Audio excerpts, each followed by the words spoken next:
Brate, čuvaj mi leđa. Jesmo mi to opet izgubili? Sledstvo, brate, ja sam gotov s ovom igrom.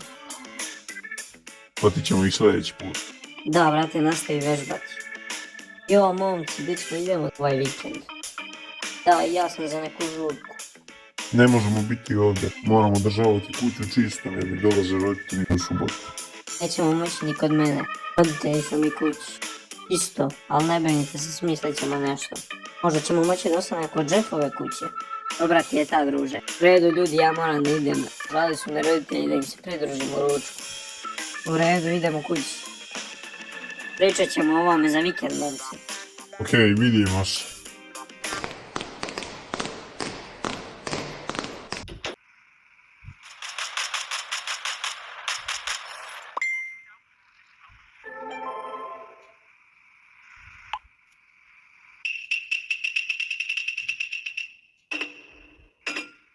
Šta to bi?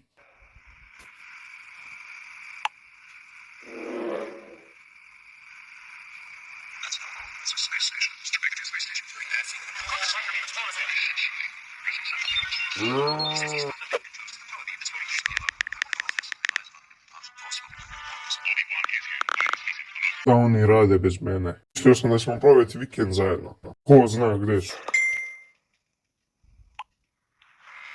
Majmuni, čija je to kuća? Poznajem taj sto. Oni su u Čedovoj kući. Ne bi trebalo da ih pitam da li mogu ja da dođem. To zvuči tužno i usamljeno. A ja imam standarde.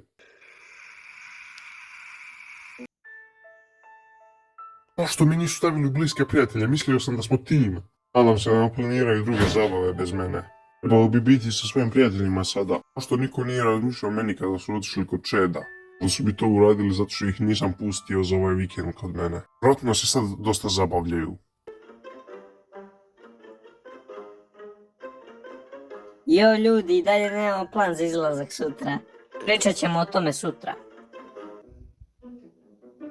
Ako budem spavao, bol će nestati. To je novi dan.